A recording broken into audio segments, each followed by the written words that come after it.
ঢাকা বিশ্ববিদ্যালয়ের শিবিরের সভাপতি এই কয়েকদিন আগ পর্যন্ত কেউ জানতই না।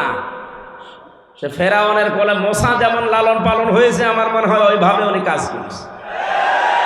তারে তো এই দেশের প্রতিটি জনগণের অন্তত সংবর্ধনা দেওয়ার দরকার ছিল এই কৌশল অবলম্বন করার কারণে। আর না, অনেক মুনাফিক, অনেক জালেম এখন উল্টাপাল্টা ফতোয়া দিচ্ছে। হ্যাঁ, কেন? এতদিন তার পরিচয় গোপন ছিল, এতদিন মাথায় তুলে আপনি নাচিয়েছেন, এখন পরিচয়টা দেওয়ার পরে আপনার কি সমস্যা? কি আমি চাই এদেশে ছাত্র দল যেমন প্রতিষ্ঠিত হোক, আমি চাই এদেশে চরমনার আন্দোলনের যারা ছাত্র আছে, ইসলামী শাসনতন্ত্র আন্দোলনের ছাত্র যারা, তারা প্রতিষ্ঠিত হোক। আমি ওইভাবে, আমার মন উদার, এজন্য চাই ইসলামী ছাত্র শিবির এদেশে ওইভাবে প্রতিষ্ঠিত হোক। আমার তো ছেলে নেই, আমার মেয়ে আছে। আমি চাই আমার মেয়েদেরকে মানুষের মতো মানুষ করার জন্য একটা সংগঠনের দেশে আমার মন মতো আছে, আমি ধাসে ধাসে পরীক্ষিত, সেটা ইসলামী ছাত্রী সংস্থা। আমি আপনাকে গ্যারান্টি দিচ্ছি, যদি শেষ বয়সে বৃদ্ধাশ্রমে যেতে না চান, যদি নিজের ছেলে নিজের মেয়েকে নেশাগ্রস্ত অবস্থায় দেখতে না চান, ইসলামী ছাত্রী সংস্থা, ইসলামী ছাত্র শিবিরে নির্দ্বিধায় দিয়ে দেন, আমি গ্যারান্টি দিচ্ছি এই দুইটা কাজ জীবনে পাবেন না। একমাত্র ছাত্র সংস্থা বাংলাদেশে একটাই, অন্যগুলো আছে ইসলামী যারা আছে, কিন্তু এটা আমি পরীক্ষিত, এদের ভেতরে কোনো নেশাখোর নেই। আপনি আল্লাহর ওলি দেখার জন্য সেই বরিশাল চলে যান, আল্লাহর ওলি দেখার জন্য চলে যাচ্ছেন সেই চট্টগ্রামে, সিলেটে। কিসের আল্লাহর ওলি? আল্লাহর ওলি আপনার বাড়ির পাশে ওই ছেলেটা যে যুবক মানুষ 5 ওয়াক্ত নামাজ পড়ে আর তাহাজ্জুদ আদায় করছে। এটা ট্রেনিং দেওয়ার জন্য ইসলামী ছাত্র শিবির, ইসলামী ছাত্রী সংস্থা, এটা আল্লাহর নিয়ামত। আমি আবার বলছি, ছেলে আল্লাহ আমাকে দেয়নি, 2টা মেয়ে, এই 2টাকে এরকম জায়গায় ভর্তি করে দেব। আমার জীবনের কোনো চিন্তা থাকবে না যে তাদের নিয়ে, কারণ ওইভাবেই তারা ধাসে ধাসে গড়ে তুলবে। 5 ওয়াক্ত নামাজ পড়লে রিপোর্ট লেখা লাগে যে আমি 5 ওয়াক্ত নামাজ পড়েছি। আমি পরীক্ষিত এই কারণে বলছি, কয়েকদিন আগে আমার একটা শপথ ছিল, কিন্তু হয়নি। 120টার উপরে আমরা প্রশ্ন দিয়েছিল, পারিবারিক জীবন সম্পর্কে 20টার উপরে। আমি সারা দেশে কোরআনের ওয়াজ করে বেড়াই, অথচ আমি এ পরীক্ষায় পাশ করতে পারলাম না, আমার সিরিয়াল আবার পেছিয়ে দিয়েছে। তাহলে যারা পাশ করেছে, ওরা যদি সত্যি পাশ করে থাকে, তারা কোন ধাঁচের মানুষ আপনি টের পাচ্ছেন না? নবীজি যা করেছিলেন, আমার মনে হচ্ছে 1500 বছর পরে তাই করছে এই মানুষগুলো। এমনি এমনি আল্লাহ একেবারে সহজে বিজয় দিয়ে দিল। এর ভেতরে কত ঘাম, কত রক্ত, কত কৌশল, কত বুদ্ধি আপনি টের পাচ্ছেন? 15.5 বছর বহু চেষ্টা হয়েছে, কিচ্ছু হয়নি। জালেম আরো তার বৃদ্ধি বাড়িয়েছে। কথা বলেন। গত পরশু দিনের জরিপ পেয়েছি, আল জাজিরার একটা জরিপ এসেছে বাংলাদেশ সম্পর্কে। এদেশে এখনো 100 জনের 14 জন মানুষ, এই যে 850 বছর আগে পালিয়েছিল লক্ষণ সেন, তার বোন পালিয়েছে 850 বছর পর। এই মহিলাকে এখনো পর্যন্ত 100 জনের 14 জন নাকি সাপোর্ট করছে এই দেশে। কারা আছে আমরা জানি। দালালি যা করেছেন বন্ধ করবেন আশা করছি। জনগণের সামনে পড়লে কিন্তু আর মাথা থাকবে না কল্লার উপরে। দ্বিতীয় রিপোর্ট এসেছে 100 জনের 28 জন। এই মানুষগুলো এখন খাওয়ার জন্য চেষ্টায় আছে, এটা বন্ধ করা দরকার। বৈষম্য বিরোধী ছাত্র আন্দোলনে যারা জীবন দিয়েছে ভাই বোনেরা, এরা আপনাকে খাওয়ার জন্য দেয়নি। 152 জন সমন্বয়ক ছিলেন কেন্দ্রে, যারা সারা দেশে, তার 108 জন বাংলাদেশ ইসলামী ছাত্র শিবিরের পরীক্ষিত নেতা কর্মী। সুতরাং স্বাধীনতা যারা এনে দিলেও তারা যেভাবে চালাবে এদের সেইভাবে চলবে। 15.5 বছরে কিছুই করতে পারেননি। সুতরাং খাওয়া দাওয়ার চিন্তা ভাবনা যাদের আছে, থেমে যাবেন। বারবার উনি উপর থেকে কিন্তু ভিডিও বার্তা পাঠাচ্ছে যে বন্ধ করেন, বন্ধ করেন, বন্ধ করেন, আর কথা বলবে সে। সুতরাং তার নাম নিয়ে, তার দলের নাম নিয়ে এখন যারা খাওয়ার ধান্দায় নেমেছেন, আপনি যদি না থামেন, আজকেও কুষ্টিয়াতে 2 গ্রুপের মারামারি হয়ে কয়েকজন হাসপাতালে বেডে কাতরাচ্ছে। এই করার জন্য দেশটা স্বাধীন করে দিয়ে গেল। কি শুরু করেছেন আপনি? আপনি অত্যাচারিত হয়েছিলেন, জুলুমের শিকার হয়েছেন, আমরা জানি। আপনার চাইতে কি আর অত্যাচারিত মানুষ দেশে নেই?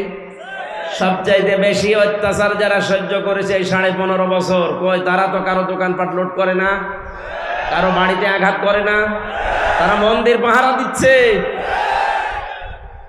সারা দেশে আন্দাজে উল্টাপাল্টা ছড়িয়ে সারা 15 বছরে এদের নামে যা ফতোয়াবাজি করেছে পুরাটা আল্লাহ উল্টিয়ে দিয়েছে। এতদিন এদের নাম দিত মানুষ জঙ্গি, অথচ বাস্তবতা এখন দেখছি এরাই জনগণের সঙ্গী। এই জন্য 100 জনের 58 জন মানুষ এখন ইসলাম চাচ্ছে এই দেশের রাষ্ট্রে। রাষ্ট্রীয় ব্যবস্থায় যদি ইসলাম যায় সবার কপাল খুলে যাবে, কোন জায়গায় জুলুমের শিকার হওয়া লাগবে না ইনশাআল্লাহ। এ গ্যারান্টি কোরআন দিয়েছে 1500 বছর আগে, ফামান তাবিআ হুদায়া ফালা খাউফুন আলাইহিম ওয়ালা হুম ইয়াহজানুন। এটা যদি দায়িত্বে নিয়ে যেতে পারেন, এই কোরআনকে অনুসরণ করে যদি ব্যক্তি থেকে শুরু করে আন্তর্জাতিক জীবন পর্যন্ত আমরা চালাতে পারি, কোনো ভয় থাকবে না। যারা ভয় দেখাতে চাচ্ছে তারাই ভয় পাবে ইনশাআল্লাহ, কোনো চিন্তা থাকবে না। কিসের ভয়, কিসের চিন্তা? মানুষ যে বিষয়গুলোতে ভয় পায় এই ভয়গুলো আল্লাহ নিজের পক্ষ থেকে দূর করে দেবে। যেগুলো নিয়ে চিন্তা করে আল্লাহ নিজে ওই চিন্তাগুলো থেকে দূর করে তাকে নিরাপত্তা দেবে। ফালিয়াবুদু রব্ব হাযাল বাইত আল্লাযী আত'আমাহুম মিন জু' ওয়া আমানাহুম মিন খাউফ। আমরা আমাদের রবের ইবাদত যদি মন মতো আরম্ভ করে দেই, যে সমস্ত ভয় আছে, ক্ষুধার ভয়, চিন্তা আছে, রাস্তায় বের হলে না জানি আবার খুন হয়ে যায় কিনা। চাচা এরশাদ বলেছিল না, ঘরে থাকলে খুন, বাইরে গেলে গুম। সে অবস্থা থাকবে না ইনশাআল্লাহ। আমরা শুধু এখন দেখতে চাই 100 জনের 58 জন যেহেতু চাচ্ছে দেশে ইসলাম আসুক, তাও 1 মাস এই 17-18 দিনের ব্যবধানে, বাকি কিছুদিন যেতে দেন। এদেশের 100 জনের 100 জন মানুষ চাইবে দেশে ইসলাম ছাড়া অন্য কিছু চলবে না ইনশাআল্লাহ। বাস্তবতা যারা আছে এখন দায়িত্বে, তাদের একটু সময় দেন, যৌক্তিক এবং সম্মানজনক সময় তাদেরকে দেন, তারা যেন একটু গুছিয়ে নিতে পারে। আজকে ডক্টর ইউনূসের বক্তব্য দেখেছেন আপনারা, উনি বলছে আমি কথা বলি কম, কাজ করি বেশি, আমার একটু সময় দেন, আমি গুছিয়ে নেই। সংস্কার আরম্ভ করেছি, আমি শেষ করে ছাড়বো ইনশাআল্লাহ। আমরাও এর সাথে সর মিলাই। 1628টা চেয়ার ছিল এই দেশে, তার ভেতরে আপনাদের এই ওসি তানভীরও ছিল। এই 1628টা চেয়ারে যারা ছিল তাদের প্রত্যেককেই যেন সংস্কার করা হয়, ওখান থেকে সব নামিয়ে দেন। নতুন যারা এই 15.5 বছরের বৈষম্যের শিকার ছিল তাদেরকে এই জায়গায় এনে রিপ্লেস করে। এই কথা বলেন না কেন? এটা যতদিন না হবে যেগুলো ছিল সবগুলো জালেমদের দোষ। শুধু নীলফামারী না, সারা দেশের অবস্থা একই। 100 জনের 65 জন প্রায় এই 1 মাস 17-18 দিনে পরিবর্তন হয়ে গেছে অলরেডি। সে যেভাবেই হোক, বাকি আর 35 জনের মতো আছে। এগুলো আমরা চাই খুব তাড়াতাড়ি উনি আমেরিকা থেকে ঘুরে আসলে যেন এগুলো পুরাটা পাল্টিয়ে দেয়। তার জন্য যেই কয়দিন সময় লাগে, যেই কয় মাস সময় লাগে আমরা দিতে রাজি আছি। কারণ সমন্বয়ক যারা 152 জন তারা এটাই চাচ্ছে। এক কথা বলেন না কেন? আর আপনি আমি থালা হাতে নেওয়ার জন্য তাড়াতাড়ি করছেন, মানে কি করবেন থালা নিয়ে? সংস্কার না করে আবার যদি নির্বাচন দেওয়া হয়, ও দিনের ভোট আবার রাতে হবে। এক লোক বিয়ে করে বাসর রাতে রেখে গেছে বউ, দাদি শাশুড়ি এসে বলছে, ওই নাতির বউ আমি কিন্তু তোমার কাছে পুঁতি চাই। ঠিক আছে দাদি শাশুড়ি, আমি আপনার সময় চাই, একটু সময় দেন আমারে। উনি বের হওয়ার পরে শাশুড়ি এসে বলছে, কি গো বৌমা, কি করবা জানি না, আমার কিন্তু নাতি চাই। বউ বলছে, শাশুড়ি দোয়া করেন আর একটু সময় দেন আমারে। ননদ আর দেবর এসে বলছে, ভাবি কি করবা জানি না, আমাদের ভাতিজা চাই। কি চাই? স্বামী এসে বলছে, ওই কি করো, আমার বেবি চাই। বউ মাথা তুলে বলছে, তোমরা কি সব পাগলের বংশ? আমি কেবল এসে বসলাম, এখনো কিছু হয়নি। এরপরে 10 মাস 10 দিন সময় তো দিবা। কেউ এসে বলো আমার ভাতিজা চাই, কেউ নাতি চাই, কেউ পতি চাই, এখন তুমি বলছো আমার বেবি চাই। আমার তো সময়ই দেয়নি না, কেবল এসে বসলাম, এখনো কিছু হয়নি। আমি কি ওইগুলো সব ডাউনলোড করে নিয়ে আসবো? সময় দেবেন না? তো কেবল 15.5 বছরের জঞ্জাল দূর করায় 15.5 দিনে সম্ভব? সময় দেওয়া লাগবে না? তাই বলে আমরা বেশি সময় দিতে চাই না, যৌক্তিক একটা সময় দিতে চাই, সম্মানজনক সময় তারা যেন এই লেবেল করে আমাদের হাতে দিয়ে ওনারা যেন বিদায় নেয়, নাকি? ইনশাল্লাহ তাই হচ্ছে এবং হবে বলে আমরা আশা করছি। যে মানুষগুলোর এখন এই 1 মাস 12-13 দিন 17 দিন পরে যাদের চুলকানি উঠছে, এই কিছু রাম আর বামরা, এরা ডাক দিয়ে বলছে না এগুলোর পেছনে সব শিবিরের কাজ। হ্যাঁ, শিবিরেরই কাজ এইটা। কারণ যুদ্ধ ক্ষেত্রে কৌশল অবলম্বন করা এটা নবীর সুন্নাত। এই কথা বলেন না কেন? বিশ্বনবী যেদিন মক্কা বিজয় করবেন ওই দিন তিনি কাবা শরীফ থেকে অদূরে একটা জায়গায় তাঁবু টাঙিয়েছিলেন। 10,000 সাহাবী তার সাথে, সবার হাতে তরবারি ছিল। নবীজি বললেন না, এখানে কৌশল করা লাগবে, তোমরা এই রাতের বেলা এখানে তাঁবু টাঙাও, এই জায়গাতে তোমরা 3টা কাজ বেশি করবা আর পরবর্তীতে তোমরা 3টা কাজ করবাই না। 1 নম্বরে কাজ করবা যেটা বেশি, পায়খানা বা টয়লেট এটা বানাবা একেবারেই কম, কয়েকটা। যেটা রান্না করে চুলা বলে, রান্নাঘর বলে, এইটা বানাবা মন মতো। 10,000 মানুষ এক একজন 5টা করে 10টা করে বানাও। আর আমার শত্রু আবু সুফিয়ান এর বাড়িতে যদি কেউ আশ্রয় নেয় দেখো, তাহলে তাকে কিচ্ছু বলবো না। 1,500 বছর আগের এই ঘটনা ইতিহাসে পড়ার পর আমার মনে হয় এই 1,500 বছর পর 2024 সালে এদেশে যাকে দেখলে আল্লাহর কথা মনে হয় সেই লোকটা বাস্তবে দেখিয়েছে। এই কথা বলছেন? আপনি তাকান, মিলে যাবে একেবারে খাপের খাপ। উনি অবলম্বন করেছিলেন কৌশল। ঢাকা বিশ্ববিদ্যালয়ের শিবিরের সভাপতি এই কয়েকদিন আগ পর্যন্ত কেউ জানতই না। সে ফেরাউনের কোলে মোসা যেমন লালন পালন হয়েছে, আমার মনে হয় ওইভাবে উনি কাজ করেছে। তারে তো এদেশের প্রতিটি জনগণের অন্তত সংবর্ধনা দেওয়ার দরকার ছিল এই কৌশল অবলম্বন করার কারণে। আর না, অনেক মুনাফিক, অনেক জালেম এখন উল্টাপাল্টা ফতোয়া দিচ্ছে। হ্যাঁ, কেন? এতদিন তার পরিচয় গোপন ছিল, এতদিন মাথায় তুলে আপনি নাচিয়েছেন, এখন পরিচয়টা দেওয়ার পরে আপনার কি সমস্যা? কি আমি চাই এদেশে ছাত্র দল যেমন প্রতিষ্ঠিত হোক, আমি চাই এদেশে চরমনার আন্দোলনের যারা ছাত্র আছে, ইসলামী শাসনতন্ত্র আন্দোলনের ছাত্র যারা, তারা প্রতিষ্ঠিত হোক। আমি ওইভাবে আমার মন উদার, এজন্য চাই ইসলামী ছাত্র শিবির এদেশে ওইভাবে প্রতিষ্ঠিত হোক। আমার তো ছেলে নেই, আমার মেয়ে আছে। আমি চাই আমার মেয়েদেরকে মানুষের মতো মানুষ করার জন্য একটা সংগঠনের দেশে আমার মন মতো আছে, আমি ধাসে ধাসে পরীক্ষিত, সেটা ইসলামী ছাত্রী সংস্থা।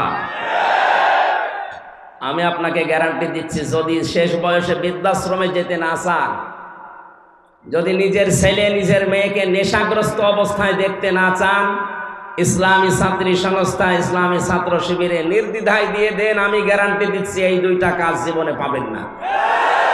একমাত্র ছাত্র সংস্থা বাংলাদেশে একটাই, অন্যগুলো আছে ইসলামী যারা আছে, কিন্তু এটা আমি পরীক্ষিত, এদের ভেতরে কোনো নেশাখোর নেই। আপনি আল্লাহর ওলি দেখার জন্য সেই বরিশাল চলে যান, আল্লাহর ওলি দেখার জন্য চলে যাচ্ছেন সেই চট্টগ্রামে, সিলেটে। কিসের আল্লাহর ওলি? আল্লাহর ওলি আপনার বাড়ির পাশে ওই ছেলেটা যে যুবক মানুষ 5 ওয়াক্ত নামাজ পড়ে আর তাহাজ্জুদ আদায় করছে। এটা ট্রেনিং দেওয়ার জন্য ইসলামী ছাত্র শিবির, ইসলামী ছাত্রী সংস্থা, এটা আল্লাহর নিয়ামত। আমি আবার বলছি, ছেলে আল্লাহ আমাকে দেয়নি, 2টা মেয়ে, এই 2টাকে এরকম জায়গায় ভর্তি করে দেব। আমার জীবনের কোনো চিন্তা থাকবে না যে তাদের নিয়ে, কারণ ওইভাবেই তারা ধাসে ধাসে গড়ে তুলবে। 5 ওয়াক্ত নামাজ পড়লে রিপোর্ট লেখা লাগে যে আমি 5 ওয়াক্ত নামাজ পড়েছি। আমি পরীক্ষিত এই কারণে বলছি, কয়েকদিন আগে আমার একটা শপথ ছিল, কিন্তু হয়নি। 120টার উপরে আমরা প্রশ্ন দিয়েছি, পারিবারিক জীবন সম্পর্কে 20টার উপরে। আমি সারা দেশে কোরআনের ওয়াজ করে বেড়াই, অথচ আমি এ পরীক্ষায় পাশ করতে পারলাম না, আমার সিরিয়াল আবার পেছিয়ে দিয়েছে। তাহলে যারা পাশ করেছে ওরা যদি সত্যি পাশ করে থাকে, তারা কোন ধাঁচের মানুষ আপনি টের পাচ্ছেন না? নবীজি যা করেছিলেন আমার মনে হচ্ছে 1,500 বছর পরে তাই করছে এই মানুষগুলো। এমনি এমনি আল্লাহ একেবারে সহজে বিজয় দিয়ে দিল। এর ভেতরে কত ঘাম, কত রক্ত, কত কৌশল, কত বুদ্ধি আপনি টের পাচ্ছেন? 15.5 বছর বহু চেষ্টা হয়েছে, কিচ্ছু হয়নি। জালেম আরো তার বৃদ্ধি বাড়িয়েছে। কথা বলেন। বিশ্বনবী জানালেন তোমরা পায়খানা কম বানাবা আর চুলা বেশি বানাবা। ওই সময় আবু জেহেল তো আগেই মারা গেছে বদরে। মক্কা বিজয়ের সময় বেঁচে ছিল, কাফেরদের যে নেতৃত্বে ছিল এই লোকটার নাম আবু সুফিয়ান। খুব কৌশল বস্তু। রাতের বেলা গোয়েন্দাদেরকে 4 জনকে পাঠিয়েছে, যা তো দেখ মোহাম্মদ এসেছে নাকি মক্কা বিজয় করার জন্যে, লোকজন কেমন আছে এটা একটু দেখে আয়। ওরা রাতের বেলা একটু হাফসা হাফসা দেখে, পাহাড়ের পাদদেশ থেকে তাকিয়ে দেখছে মানুষ আর কয়জন তো জানে না তাঁবুর ভেতরে, শুধু চুলা গুনতেছে। রান্নাঘর 1 2 3 4, মানে এক একজন মানুষ বানিয়েছে 8টা 10টা করে। 10,000 মানুষ যদি 5টা করেও বানায়, বলেন কত? এই 50,000 গুলতে গুলতে ওদের রাত হয়ে গেছে, রাত 12টা 1টা। একটা কাজ হলো, 5 চুলা যদি এত হয়তো মানুষ কত আছে ও গুলে শেষ করা যাবে না, চল নেতারে বলি। নেতারা এসে বলছে যে কি মানুষের পরিমাণ আমরা জানি না, তাঁবুর ভেতরে কত কি আছে, খালি চুলা গুলিছি। রান্নাঘর গণনা করতে করতে রাত প্রায় অর্ধেক হয়ে গেছে, আমরা চলে আসলাম। মানুষের হিসাব আমরা জানি না। ধমক দিয়ে বলছে পাঠালাম তোদের মানুষ গণনা করতে, তোরা চুলা গুনলি, তোদের দিয়ে হবে না। আরো নতুন 4 জনকে ভোরবেলার দিকে পাঠিয়েছে, যা এবার দেখ। নবীজি জানিয়েছিলেন পায়খানা কম বানাবা। আর এ রাতে যেহেতু এই কাজে সবার যাওয়া লাগে, প্রাকৃতিক প্রয়োজন, এক একটা পায়খানার সামনে দাঁড়িয়ে আছে 200 500 700 করে। ওরা গণনা করছে লাইন, 4-5 লাইন গণনার পরে চিন্তা করছে এ তো কয়েক হাজার হয়ে গেল। আর তাঁবুর ভেতরে যে কত আছে ও আল্লাহ জানে, দরকার নেই। যে বলছে কত মানুষ আছে গণনা করতে পারেনি, কিন্তু পায়খানার সামনে যে লাইন, 4-5 লাইন গণার পরে আমাদের আর সহ্য হয়নি, চলে এসেছি। গণনা করতে পাঠালাম কি আর তোরা গুনলি কি? তোদের দিয়ে হবে না, আমি নিজে একা যাবো। সকালবেলা গেছি, রোদ পড়ছে যখন, চিকচিক করে তরবারির উপরে 10,000 মানুষ দাঁড়িয়ে আছে সকালবেলা। হযরতে আব্বাস রাদিয়াল্লাহু তাআলা আসছিলেন এই দৃশ্য দেখার জন্য। পাহাড়ের পাদদেশে দাঁড়িয়ে আবু সুফিয়ান তাকিয়ে দৃশ্য দেখে হযরত আব্বাসকে দেখতে পেলেন। বললেন, আব্বাস, মনে হচ্ছে তোমার ভাইয়ের ছেলে ভাতিজা আজ বিশাল বাদশা হয়ে গেছে। তার মশান কি 10,000 তরবারি নিয়ে একা একা গিয়েছিল, অথচ আজকে এসেছে 10,000 মানুষ নিয়ে। হযরত আব্বাস ওই দিন বলেছিলেন, আবু সুফিয়ান তোমার চোখ তোমাকে ধোকা দিচ্ছে, ভালো করে চোখ মলন করে আবার একটু তাকিয়ে দেখো, এর নাম বাদশাহী না, এর নাম নবুয়ত। নবুয়তের শান আছে, এই জন্য তুমি এখনো দাঁড়িয়ে আছো। নবুয়ত যদি না হতো তাহলে তোমার মতো কাফের এই জায়গায় কল্লা নিয়ে বডির উপরে দাঁড়িয়ে থাকতে পারতে না। আগস্টের 5-এর পরে যারা ইসলাম বোঝেন না তারা কিন্তু উল্টাপাল্টা শুরু করেছিলেন, কিন্তু সত্যিই যারা ইসলাম বোঝে 152 জনের ভেতরে 108 জন যারা, তাকান তো, তারাও ঠিক এইটাই কায়েম করেছে। তারা দেখিয়েছে কিন্তু একটাকেও আঘাত করে নাই। শেষ পর্যন্ত লোকটা মুসলমান হয়ে গিয়েছিল। চিন্তা করেছেন কোথায়? শত্রুদের ঘরে আশ্রয় নিলে বলেছিলেন মাফ করে দিবা। এত বড় কঠোর এবং প্রকাশ্য শত্রু ছিল আবু সুফিয়ান। আমার তো মনে হচ্ছিল 5 তারিখের পর থেকে অন্য কিছু মনে হয় আমাদের দ্বারা হবে, কারণ আমার নিজেরও রাগ ছিল। 3টা বছর বিনা কারণে ওরা যা কষ্ট দিয়েছে আমারে, জেলখানা এমনি দিয়ে দিতেন, 3 বছর না 10 বছর রেখে দিতেন। তা আমার যে মামলা, এ মামলায় তো মানে বাড়িতেও রাখা যায় না, জান্নাতে রাখা দরকার। আর আমার ওরা ফাঁসির কন্ডেম সেলের ভেতরে 24 ঘন্টা তালা লাগিয়ে আবার সিসি ক্যামেরা দিয়ে রাখে, যেন আমার সাথে কেউ যেন কথা না বলে। মাওলানা মামুনুল হক আর আমার এত কষ্ট দিয়েছে, রিমান্ডে তো দিয়েছে মাটির নিচে নিয়ে, জেলখানার ভেতরে। আর অধিকাংশ পড়তো আমাদের মালায়ন হিন্দু, দেবদাস, সুব্রত বালা, দেবদুলাল, আশিক কুমার, এ নামগুলো মুখস্থ হয়ে গেছে। 3 বছর এরাই ছিল আমার সামনে। মুসলমান দিত না, মনে করতো মুসলমান দিলে যদি ওর উপর একটু দয়া দেখায়, খাবার দাবারের যে অবস্থা মনে হতো কে যেন খাবারটা মাখিয়ে এরপরে দিয়েছে। অথচ উনি নিজেও আমার সাথে 4 দিন ছিলেন, ডাক্তার শফিকুর রহমান। এই লোকটা ঘোষণায় দিয়ে দিলেন যে আমরা আমার নিজের পক্ষ থেকে যা অত্যাচারিত হয়েছি আমার দলের পক্ষ থেকে সব আল্লাহর জন্য মাফ করে দিলাম। মনে হচ্ছে ১৫০০ বছর আগে নবীজি নিজে মক্কায় দাঁড়িয়ে যেটা বলেছিলেন, লা তাসরিবা আলাইকুমুল ইয়াউম ইয়াগফিরুল্লাহু লাকুম, ঠিক সেই কথাটাই উনি বললেন, কোনো অভিযোগ নেই কারো উপরে, সব মাফ করে দিলাম। এই দৃশ্য দেখেই তো ১৫ থেকে ৫৮ ভাগ এই কয়েকদিনের ভেতরে মানুষ সব ইসলামের দিকে আসতেছে, শুধু একটা দৃশ্যের কারণে। মানুষ লটপাট নিয়ে ব্যস্ত, মারামারি নিয়ে ব্যস্ত, আর উনি এই বুড়ো বয়সে ৬০, ৬২, ৬৫ বছর বয়স ওনার, অথচ এই বয়সে সে ফেনীতে গিয়ে হাঁটু পানির ভেতরে, গলা পানির ভেতরে মানুষের খোঁজ নিচ্ছে। কই দেশে আর মানুষ নেই? আমরা আগস্টের ৫ তারিখের আগের জরিপ দেখেছিলাম। আন্তর্জাতিক বিশ্ব নিয়ে আমি যতটুকু লেখাপড়া করেছি, যতটুকু জানি, ২৫৭টা রাষ্ট্র পৃথিবীতে এখন, জাতিসংঘের আন্ডারে ১৯৫টা। বিশ্বে বহু দেশে আল্লাহ আমার এই ছোট জীবনে আমাকে নিয়েছে। ১০০ জনের ১৫ জন মানুষ চাইতো আগস্টের ৫ তারিখের আগে যে এই দেশে ইসলাম কায়েম হোক। তোমার তো ১ মাস ১৬-১৭ দিনের ব্যবধানের গত পরশু দিনের রিপোর্ট আমি বানাইনি, আল জাজিরা আন্তর্জাতিক একটা রিপোর্ট দিয়েছে এই দেশের রক্ষণ করে, আন্দাজে দেয়নি তারা, চিন্তা ভাবনা করে তারা দিয়েছে। ১০০ জনের ৫৮ জন মানুষ এখন চাচ্ছে এই বাংলাদেশে আল্লাহর কোরআন কায়েম হোক। আর এটা কায়েম করার জন্য যিনি পালিয়েছে তার দ্বারা সম্ভব। এক কথা বলেন না কেন? সম্ভব যাদের জন্য, যাদের দ্বারা আপনি টের পাচ্ছেন না, যাদের দেখলে আল্লাহর কথা মনে হয়। এই লোকটার অ্যাক্টিভিটিস, এই লোকটার ইখলাস, এই লোকটার তাওয়াক্কুল, তার ইবাদত আমি নিজে দেখেছি। আমি এই বয়সে, আমার ৩৩ বছর বয়স, ১-১.৫ পারা দাঁড়িয়ে পড়তে গেলে আমার পায়ে ব্যথা হয়। আর উনি এক একটা সেজদায় ৪৫ মিনিট, ১ ঘন্টা সেজদায় পড়ে আছে। আমার বাবার চাইতেও বয়স বেশি, আমার বাবার ৫২, ওনার ৬২-র উপরে।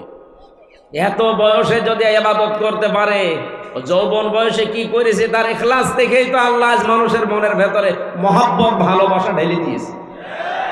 প্রকাশ্য শত্রু, তারপরও সামনে গেলে নরম হয়ে যায়। কুষ্টিয়ায় গিয়েছিল কিছুদিন আগে, এক নজর দেখার জন্য হিন্দু পর্যন্ত পাগল যে একটু দেখতে দেন।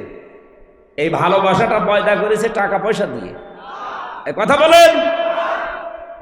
আল্লাহ বলেন, কোন মানুষ যখন ঈমান আর আমলে উত্তীর্ণ হয়, তখন আমি আল্লাহ ওই লোকটার প্রতি সৃষ্টি জগতের ভেতরে একটা ভালোবাসা পয়দা করে দিই। এটা বাস্তব, আমরা এখন দেখলাম।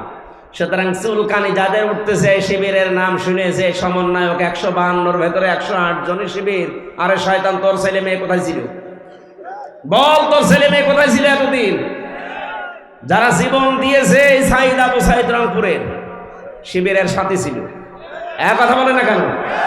পুলিশের গাড়ি থেকে যাকে আহত অবস্থায় উপর থেকে টান দিয়ে ফেলে দিয়েছিল, আমিন শিবিরের সদস্য ছিল।